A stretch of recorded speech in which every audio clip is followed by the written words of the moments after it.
Imagine करो अगर जोरो मिहोक के आइलैंड पे नहीं डायरेक्टली ब्लीच यूनिवर्स में पहुंच जाता तो क्या होता। एक ऐसी दुनिया जहाँ स्वॉर्ड सिर्फ वेपन्स नहीं होते बल्कि उनके अंदर सोल होती है। और अगर जोरो सोल रीपर बन जाता तो क्या वो बान के अनलॉक कर पाता? क्या काइडो उससे ज्यादा फियर करता? क्या लोची उसके सामने सरवाइव भी कर पाता? और सबसे इम्पोर्टेंट, क्या एक दिन जोरो की पावर इतनी डेंजरस हो जाती कि इवन नैरोना ईमू भी उसे थ्रेट मारने लगता? आज हम एक्सप्लोर करेंगे what if Zoro went to Bleach universe and unlocked Bankai Sabaody. यहाँ पे स्ट्रॉ हेड्स कंप्लीटली कॉर्नर्ड हैं। पैसिफिस्टास, मरीन, सेंतोमारू और specially Kizaru casually first generation को डिस्ट्रॉय कर रहा है। और इस सब के बीच जोरो ऑलरेडी हेविली इंजर्ड था बिकॉज थ्रिलर बार्क में उसने लूफी का सारा पेन एब्सॉर्ब किया था। उसकी बॉडी लिटरली ब्रेक हो रहा था बट फिर भी वो खड़ा था बिकॉज थ्रेट्स टू जोरो is even in near death he never stops fighting. तभी सडनली बैटलफील्ड पर अराइव करता है बार्थोलोमियो कूमा। एट फर्स्ट सबको लगता है कि कूमा एक एनिमी है लेकिन सडनली वो एक एक करके स्ट्रॉ हेड को टेलीपोर्ट करता है। नामी, सांजी, रॉबिन, फ्रैंकी, उसाप एक एक करके डिसअपीयर होने लगती हैं। लूफी डेस्परेटली सबको बचाने की कोशिश करता है लेकिन वो कुछ नहीं कर पाता और फाइनली कूमा जोरो के सामने आ जाता है। ओरिजिनल टाइमलाइन पे जोरो मिहोक की आइलैंड पे लैंड करता है लेकिन इस ऑल्टरनेट टाइमलाइन में समथिंग गोस हॉरिबली रॉन्ग। जैसे ही कूमा का पावर जोरो को टच करता है सडनली एयर डिस्टॉर्ट होने लगती है, स्पेस क्रैक होने लगता है।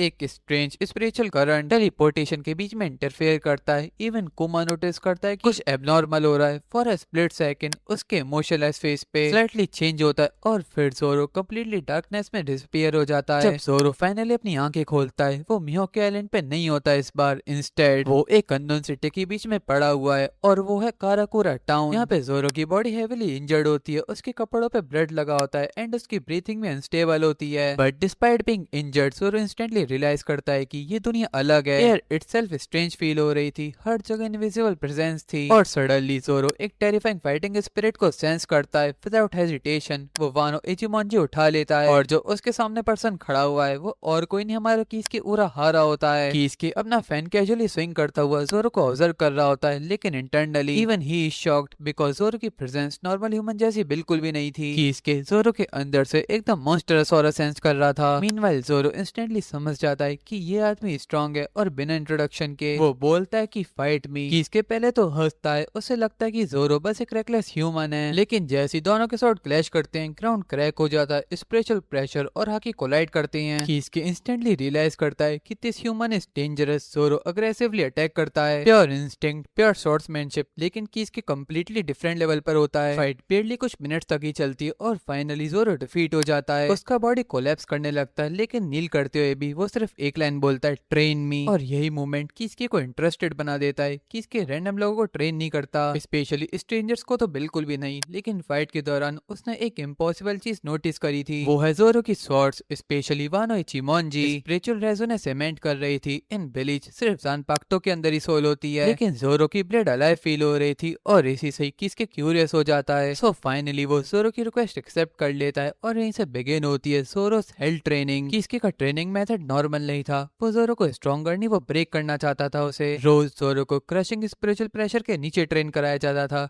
कभी उसे ब्लाइंड फोल्डेड फाइट कराया जाता था ताकि वो स्पिरिचुअल सेंसिंग डेवलप कर पाए, कभी उसे होल इन्फेस्टेड एरियाज में सर्वाइव करने भेजा जाता था। No food, no sleep and no health, सिर्फ सर्वाइवल। और स्ट्रेंजली जोरो अडेप्ट करता गया फास्ट, वेरी फास्ट, इतना फास्ट कि इवन कीस के शॉक्ड होने लगा बिकॉज अनलाइक इचिगो जोरो का माइंडसेट ऑलरेडी कंप्लीट था। वो पावर के लिए फाइट नहीं करता था, वो अपने प्रॉमिस के लिए फाइट करता था। और धीरे धीरे उसकी हाकी और स्पिरिचुअल प्रेशर मर्ज होने लगे। कुछ महीने की ब्रूटल ट्रेनिंग के बाद किस के रियलाइज करता है कि नॉर्मल ह्यूमन बॉडी इस लेवल की स्पिरिचुअल बैटल सरवाइव नहीं कर सकता, एक्जैक्टली लाइक इचिगो। कि इसके जोरो को अपनी सोल रिपर्स की पावर का एक फ्रैक्शन देता है लेकिन यहाँ पे समथिंग अनएक्सपेक्टेड हैपेंस। नॉर्मली एक न्यू जानपाक्टो मैनिफेस्ट होती है लेकिन जोरो के केस में सडनली वार्डो इचिमोंजी रिएक्ट करती है, लेट वाइट लाइट इमिट करने लगता है और इंस्टेंटली जोरो अपने इनर वर्ल्ड में पुल हो जाता है। जोरो अपनी आंख खोलता है एक एंडलेस स्नो बैटलफील्ड में, हर जगह ब्रोकन स्वॉर्ड्स होते हैं, पूरा बैटलफील्ड बहुत ज्यादा साइलेंट होता है, इतना साइलेंट कि ऐसा लगता है कि आप एक स्पेस में हो एंड आपके आसपास कोई प्लेनेट भी नहीं है, और सेंटर में खड़ी होती है गर्ल जो रिजेंबल करती है क्वीना को, नॉट एग्जैक्टली क्वीना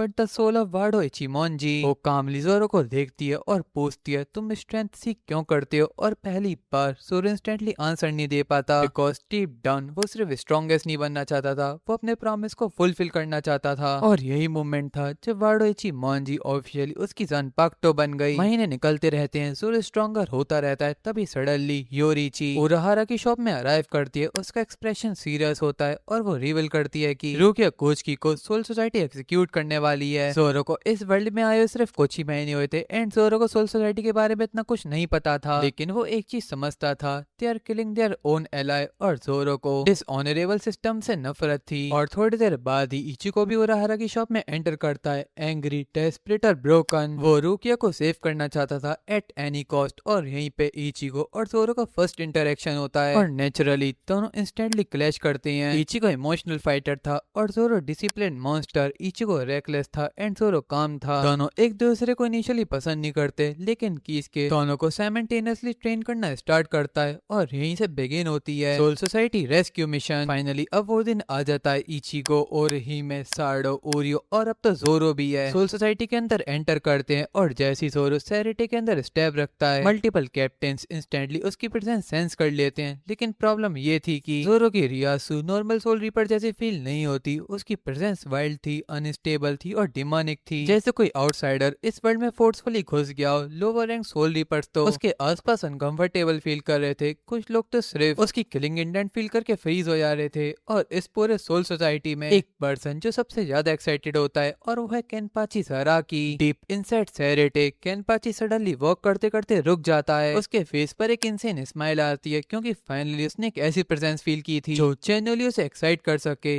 या चीरो उससे कंफ्यूज होकर पूछती है केन चान क्या हुआ, फिर केनपाची उससे स्माइल करते हुए बोलता है फाइनली एक इंटरेस्टिंग मॉन्स्टर आया है। और बिकॉज जोरो स्टिल जोरो वो सोल सोसाइटी में एंटर करते ही अलग हो जाता है, कम्प्लीटली लॉस्ट। लेकिन ऑनेस्टली उसे फर्क ही नहीं पड़ता बिकॉज जिस मोमेंट पे वो सोल सोसाइटी में एंटर हुआ था वो multiple insanely powerful presences feel कर रहा था एंड इंस्टेड ऑफ फियर वो एक्साइटेड था, स्पेशली एक प्रेजेंस, अ मॉन्स्टरस स्वॉर्ड्समैन। जोरो कामली सैरिटे के स्ट्रीट्स पे वॉक कर रहा होता है, तभी सडनली एटमॉस्फेयर हैवी होने लगता है, ग्राउंड क्रैक होने लगता है, nearby soul reapers panic करने लगते हैं और लोग भागना स्टार्ट कर देते हैं, और फिर मैसिव स्पिरिचुअल प्रेशर पूरे एरिया को फ्लड कर देता है। Lower rank soul reaper instantly collapse हो जाते हैं और स्मोक के अंदर से स्लोली मर्ज करता है केनपाची सराकी। याचिरो उसके शोल्डर में बैठी होती है हंसती हुई, लेकिन केनपाची सिर्फ जोरो को देख रहा होता है, not Ichigo, not anyone else, only Zoro, because Zoro की किलिंग इंटेंट सोल सोसाइटी में कंप्लीटली एबनॉर्मल फील हो रही थी। केनपाची स्माइल करता है और वो बोलता है तुम सोल रीपर नहीं हो। जोरो अपनी स्वॉर्ड अपने शोल्डर पे रख के रिप्लाई करता है तुम बहुत बोलते हो, एंड यही लाइन सुनकर केनपाची बहुत तेजी से हंसने लगता है बिकॉज नॉर्मली कोई भी उसके सामने ऐसे कैजुअली बात नहीं करता, स्पेशली इसके रियासु के अंदर खड़े होके। वेल विदाउट एनी वार्निंग केनपाची जोरो पे अटैक कर देता है, उसके फर्स्ट क्लास से ही नियर बाय बिल्डिंग क्रैक्स हो जाती है। No abilities, no trick, pure swordsmanship. Initially Kenpachi dominate करता है, उसकी रॉ रियासु और मॉन्स्टरस ड्यूरेबिलिटी कंप्लीटली इंसेन है, लेकिन प्रॉब्लम ये थी कि जोरो फियर फील ही नहीं कर पा रहा था और एक्चुअली वो स्माइल कर रहा था, और ये देख के केनपाची और भी ज्यादा एक्साइटेड हो जाता है। फाइट कंटिन्यू होने के साथ ही जोरो अडेप्ट करने लगता है exactly like he always does. Kenpachi realize करता है ये आदमी इनकम्प्लीट सोल रीपर्स की पावर के संग मेरे अगेंस्ट सर्वाइव कर रहा है, और ये चीज उसको जनरली डिस्टर्ब कर रही है बिकॉज फिजिकली जोरो was already kept in level. Fight के बीच केनपाची अपनी रियासु रिलीज करता है, ट्राइंग टू क्रश जोरो कंप्लीटली। नॉर्मली इस प्रेशर के अंदर वीकर फाइटर्स भी ब्रीथ नहीं कर पाते, लेकिन इंस्टेड ऑफ नीलिंग जोरो ब्लड ट्रिप करते हुए वॉक करता है स्माइलिंग, और फिर फॉर अ स्प्लिट सेकंड केनपाची को देख लेता है कि जोरो के पीछे एक टेरिफाइंग स्पिरिचुअल फिगर मैनिफेस्ट होती है, 3 हेड 6 आर्म 9 ब्लेड्स अशूरा। लेकिन ये इल्यूजन नहीं था, ये एक्चुअल स्पिरिचुअल मैनिफेस्टेशन थी, और first time even Kenpachi momentarily freeze हो जाता है। फाइट और भी ब्रूटल हो जाती है, blood, destroyed building, insane spiritual pressure. दोनों मॉन्स्टर्स लिटरली फाइट को एंजॉय कर रहे थे। फाइनली दोनों एक अपना फाइनल अटैक प्रिपेयर करते हैं। केनपाची फुल फोर्स से स्विंग करता है और जोरो वार्डो इचिमोनजी से एक स्पिरिचुअल स्लैश रिलीज करता है। दोनों अटैक्स कोलाइड करते हैं और पूरा एरिया एक्सप्लोड हो जाता है। इससे पहले कि कोई विनर रिवील हो पाए सडनली कैप्टन लेवल इंटरफेरेंस होता है, फाइट फोर्सफुली स्टॉप कर दी जाती है। डस्ट सेटल होने के बाद केनपाची हंसते हुए वॉक करता है, अगली बार जब हम मिलेंगे तो हमारी फाइट टू दी डेथ होगी। मीनवाइल मीनवाइल इचिगो रुकिया तक फाइनली पहुंच जाता है। सोल सोसाइटी कम्प्लीटली क्योस में कन्वर्ट हो जाता है। कैप्टन एक दूसरे से फाइट करने लगते हैं और इस पूरे कॉन्फ्लिक्ट के बीच जोरो कंटिन्यूअसली स्ट्रॉन्गर होता जा रहा था because every near that battle उसकी स्पिरिचुअल अवेयरनेस को इवॉल्व कर रही थी। और फाइनली सोल सोसाइटी इंसिडेंट के बाद सब लोग फाइनली काराकोरा टाउन रिटर्न करते हैं। For the first time in months peaceful atmosphere होता है। इचिगो और जोरो एक दूसरे की रिस्पेक्ट करने स्टार्ट कर देते हैं इवन तो दोनों कॉन्स्टेंटली आर्ग्यू कर रहे होते हैं। मीनवाइल किस के क्वाइटली ऑब्जर्व कर रहा होता है। जोरो इवॉल्व हो रहा था बियॉन्ड एक्सपेक्टेशंस। उसके रियासु और हाकी नेचुरली मर्ज हो रहा था। इवन वादो इचिमोंजी स्ट्रॉन्गर फील होने लगी थी लेकिन सडनली एक रात इसका एक क्रैक होने लगता है। मैसिव डायमेंशनल डिस्टॉर्शन अपीयर होती है। एक्जैक्टली सेम एनर्जी जो जोरो इस वर्ल्ड के लिए थी। इसकी ये चीज देख के इमीडिएटली समझ जाता है एंड वो जोरो से बोलता है कि तुम्हारा वर्ल्ड तुम्हें वापस बुला रहा है। अपने वर्ल्ड में जाने से पहले जोरो इचिगो को देखकर बोलता है अगली बार जब हम मिलेंगे तो हमारी फाइट जरूर होगी, तब तक स्ट्रॉन्गर जरूर हो जाना। और कीस के पास स्माइल करता है। जोरो फाइनली उसको रिस्पेक्ट में बो करता है। एक rare movement because Zoro generally किसकी को अपना मास्टर मानता था। फिर विदाउट हेजिटेशन जोरो पोर्टल में एंटर कर जाता है और फाइनली ही returns to the One Piece world. जब जोरो फाइनली अपने ओरिजिनल वर्ल्ड में रिटर्न करता है तो उसे सब कुछ अलग फील होता है। जोरो किसी रैंडम आइलैंड पे लैंड हुआ है जहाँ का एटमॉस्फेयर कम्प्लीटली साइलेंट था। जोरो को लगता है कि वो सिर्फ कुछ महीने के लिए गया था लेकिन उसे धीरे धीरे रियलिटी पता चलती है कि पूरा 1 साल बीत चुका है। और फिर उसको वो न्यूज मिलती है जो पूरे एंटायर वर्ल्ड को हिला देती है। एस की डेथ मरीन फोर्ड वार ऑलरेडी हो चुका है। व्हाइट बियर्ड भी मर चुका था और monkey D Luffy completely disappear हो गया था। For the first time in years जोरो जनरली ब्रोकन फील करता है बिकॉज जब उसका कैप्टन दुनिया की सबसे बड़ी वार में फाइट कर रहा था तब वो कम्प्लीटली एक डिफरेंट यूनिवर्स में ट्रैप्ड था और ये गिल्ट उसके अंदर डीपली बैठ जाता है। कुछ दिन बाद जोरो फाइनली लूफी का 3D 2Y का मीनिंग समझ जाता है और यही मोमेंट था जब जोरो एक डिसीजन लेता है ओरिजिनल टाइमलाइन की तरह मिहोक के पास जाने के बजाय वो कम्प्लीटली डिसअपियर हो जाता है। 1 साल बाद किसी को भी पता नहीं था कि जोरो कहाँ पे था। कोई अलायंस नहीं, सिर्फ एंडलेस ट्रेनिंग। जोरो माउंटेन्स के अंदर मेडिटेट करता, कभी डेंजरस आइलैंड पर मॉन्स्टर्स के अगेंस्ट फाइट करता, कभी ओशंस के बीच शॉर्ट प्रैक्टिस करता फॉर डेज विदाउट रेस्ट। और स्लोली उसकी हाकी और रियासु परफेक्टली मर्ज होने लगे। उसने अपनी ऑब्जर्वेशन हाकी को स्पिरिचुअल सेंसिंग के संग कंबाइन किया, आर्मामेंट हाकी को रियासु एनफोर्समेंट के साथ इन्वॉल्व किया, अशुरा को एक्चुअल स्पिरिचुअल मैनिफेस्टेशन बनाना स्टार्ट किया और सबसे इम्पोर्टेंट वादो इचिमोंजी और उसके बीच का कनेक्शन और भी डीपन होने लगा। अब वो स्वॉर्ड को सिर्फ एक वेपन नहीं मानता था, वो उसकी एक सोल का एक्सटेंशन बन चुकी थी। जोरो फाइनली साबॉडी में सबसे पहले अराइव करता है। एक एक स्ट्रॉ हेट आते हैं एंड जब जोरो फाइनली अपीयर करता है एवरीवन इंस्टेंटली नोटिस कि जोरो बहुत ज्यादा डिफरेंट फील करता है। Not just stronger but different. उसकी प्रेजेंस काम थी but terrifying. Even normal pirates उसके पास अनकंफर्टेबल फील करते थे। और अब सारे स्ट्रॉयर्स रेडी होते हैं फिशमैन आइलैंड पे मूव करने के लिए। स्टोरी मोस्टली यहाँ से कैनन की तरह कंटिन्यू होती है। फिशमैन आइलैंड, पंक हैजार्ड, ड्रेसरोसा, लेकिन स्मॉल डिटेल्स विजिबल होने लगते हैं। पंक हैजार्ड जब जोरो मोनेट के सामने खड़ा होता है तो कैनन से भी ज्यादा मूवमेंट टेरिफाइंग होता है ये, क्योंकि इस बार मोनेट को सिर्फ फियर फील नहीं होता, उसे एक्चुअल डेथ फील होती है। जोरो की किलिंग इंटेंट अब उसके स्पिरिचुअल प्रेशर के साथ मिक्स हो चुकी है। और जब जोरो स्लैश करता है तब मोनेट लिटरली मूव नहीं कर पाती, उसके इंस्टिंक्ट कंप्लीटली शट हो जाती हैं। और अब हम आते हैं ड्रेसरोसा में जहाँ पे जोरो की फाइट पीका से होती है। यहाँ पे भी फाइट स्लाइटली डिफरेंट होती है। जब जोरो फाइनल स्लैश यूज करता है पूरी सिटी एक स्ट्रेच प्रेशर फील करती है। कुछ वीकर फाइटर्स तो कोलैप्स हो जाते हैं। इवन ये चीज टोन की होटल डोफ्ला मिंग को भी नोटिस कर लेता है। वो सोचता है कि जोरो की हाकी नॉर्मल नहीं है, लेकिन बिफोर वो कुछ एनालाइज करता लूफी उसके अगेंस्ट कंटिन्यू कर देता है। अब उसका अराइवल होता है वानो में। सारी चीजें नेचुरली कनेक्ट हो रही थी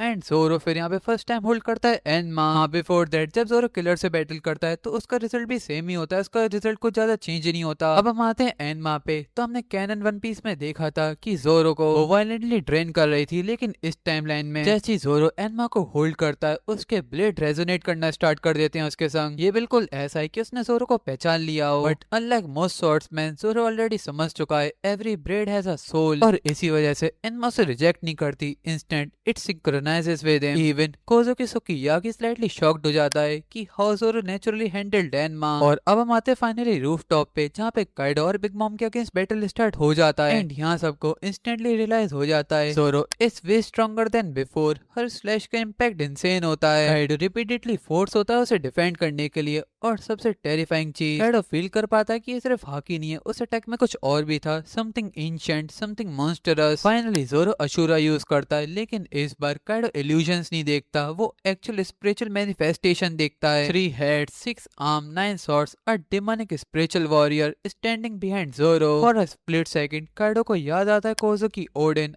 after first time in years, Kaido generally pressured feel करता है by another swordsman. Zoro उसे far more damage से देता है than Kanon, लेकिन despite all this, Kaido still remains stronger. Meanwhile, after rooftop, Zoro confront करता है King को. Unlike Kanon, ये fight बहुत ज्यादा one-sided हो जाती है. King speed और flames use करता है, लेकिन Zoro instantly pattern समझ लेता है. His spiritual sensing made him absurdly dangerous. King अपने strongest attack spam करता है और Zoro कामलिन सबको कट करता रहता है. At one point, Zoro suddenly disappears using a flash step-like movement before King even reacts. Zoro already उसके पीछे खड़ा होता है और वह उसे quietly बोलता है too slow और उसे एक स्लैश में डिफीट कर देता है. वानो आर्क कंप्लीट होने के बाद स्ट्रॉ हेड्स जाते हैं एगहेड आइलैंड पे एंड एगहेड आइलैंड पे भी सब सेम ही चीज होती है. सारे स्ट्रॉ हेड्स वर्ल्ड गवर्नमेंट और गोरोसे से एस्केप करने के बाद जाते एल्बाफ में और अभी एल्बाफ की स्टोरी ऑन गोइंग है एंड हमें पता है कि यहाँ पे ईमू वर्सेस ज़ोरो हो चुका है पहले ही. और जैसे हमने कैनन स्टोरी में देखा है कि ईमू ज़ोरो को वन शॉट कर देता है, बट इस स्टोरी में ज़ोरो इजीली डिफीट नहीं होता ईमू के हाथों से. एक्चुअली में ज़ोरो बहुत अच्छी फाइट देता है ईमू को एंड ईमू एक्चुअली में यहाँ पे स्ट्रगल करा. इवन तो ज़ोरो अभी ईमू के लेवल का नहीं हुआ बट ईमू ने उसे एक्नॉलेज करा. एनीवेज मैं यहाँ पे इस वीडियो को एंड करता हूँ. अगर आपको इस व्हाट इफ का पार्ट 2 भी चाहिए तो कमेंट करके जरूर बताना और आप मुझे ये भी बता सकते हो कि इस व्हाट इफ सिनेरियो में क्या क्या लूपहोल्स हैं जिससे मैं आगे आने वाले सिनेरियो में इंप्रूव कर सकूं. एनीवेज अगर आपको ये वाली वीडियो अच्छी लगी और अगर आपने इस चैनल को सब्सक्राइब नहीं कर रखा तो क्या कर रहे हो, जल्दी से सब्सक्राइब कर दो और इस वीडियो को लाइक करना भी बिल्कुल मत भूलना. तब तक के लिए मिलते हैं हमसे किसी और वीडियो में. For now bye bye.